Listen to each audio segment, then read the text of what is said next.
Avant de commencer cette vidéo, je tenais à vous dire que je mets plus d'images de films dans mes vidéos afin qu'il n'y ait pas une qualité de merde et tout. Maintenant, je vous ferai une image moi-même sur Photoshop. Je ferai un petit montage avec des écritures et un background. En même temps, ça peut me sécuriser au niveau des strikes et des spams pour ne pas en recevoir parce que je sais que c'est quand même risqué de poster des images de films comme ça. Donc voilà les gars, bonne vidéo les gars et les filles bien sûr. Donc bonne vidéo, passez un bon moment, c'était Kiba, prenez soin de vous, peace.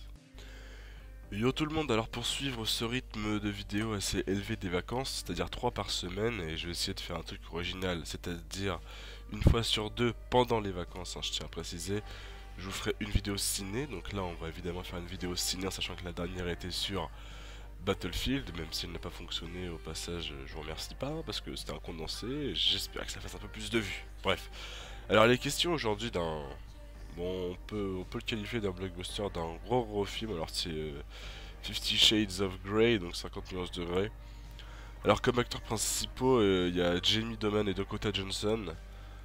Alors ouais, je suis allé voir ce film parce que à la base, je voulais aller le voir, mais seul, parce que bah, je savais qu'entre potes ça allait être gênant et tout. Bref, ça c'est la petite anecdote ridicule. Donc j'y suis allé quand même, bon, même si je suis tombé contre des guignols derrière moi qui parlaient sans arrêt et qui rigolaient. Donc bref.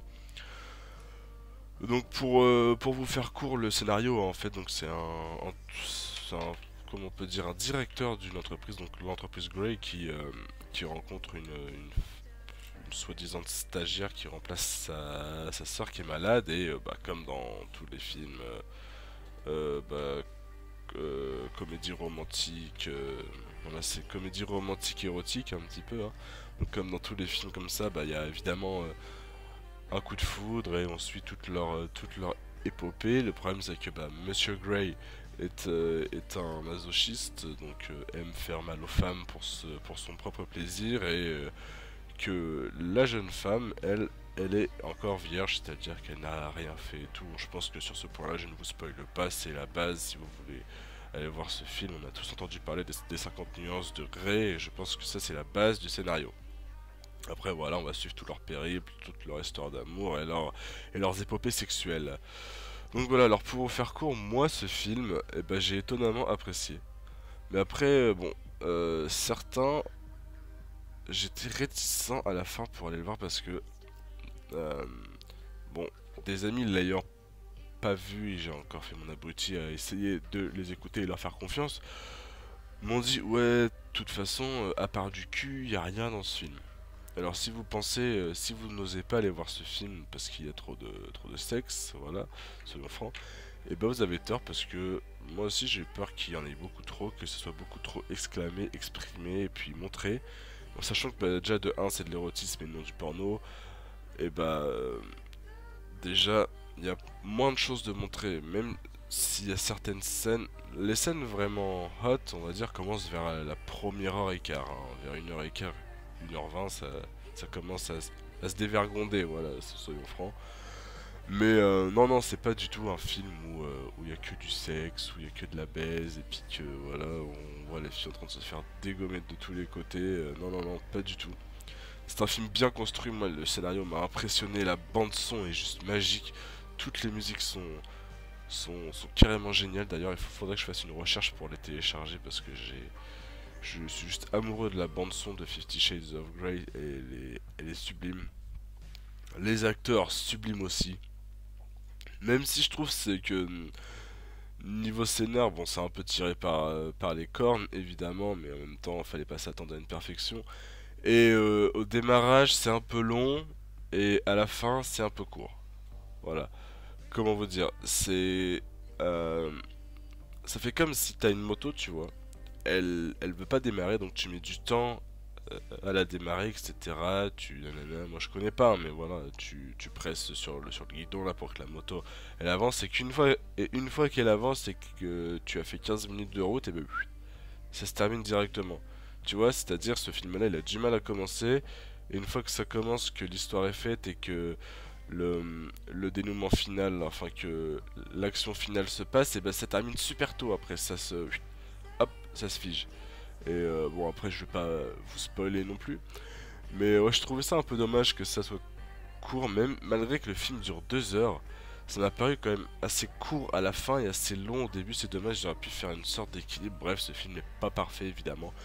Mais si vous aimez le cinéma, bon, dis pas, je souhaite pas d'aller voir ce film à n'importe qui, hein. C'est pas un film qui peut plaire à n'importe qui, il faut un minimum aimer le cinéma.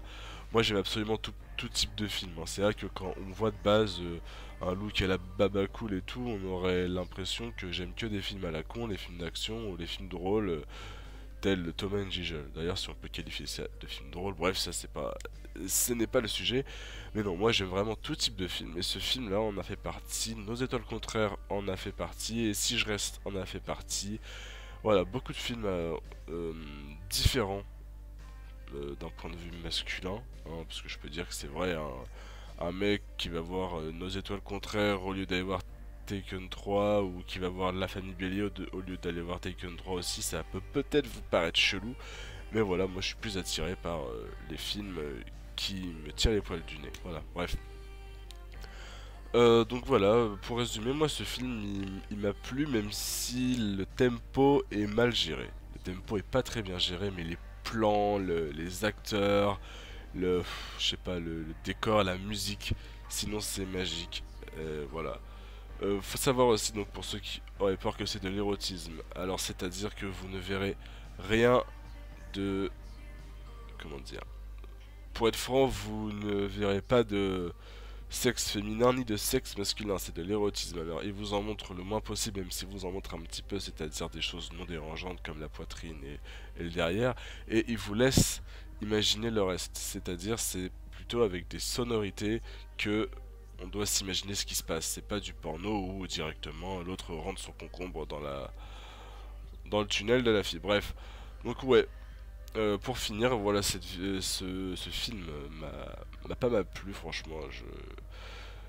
Ce film vaut une place de cinéma. Ouais, voilà. Donc moi je vais vous laisser là. On va se retrouver bientôt pour un nouveau gameplay. Je viens de faire un carnage là sur Titanfall. Il faut absolument que je vous le poste. First Game On depuis 4 mois quand même.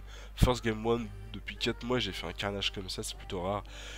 Et normalement, dans le courant de la semaine prochaine, je vais essayer de vous caler une chronique sur American Sniper que je vais aller voir dans la semaine qui arrive. Donc voilà, passez de bonnes vacances ou bonne chance pour les cours, les gars. C'était Kiba, je vous fais plein de bisous. Sortez couverts. Peace.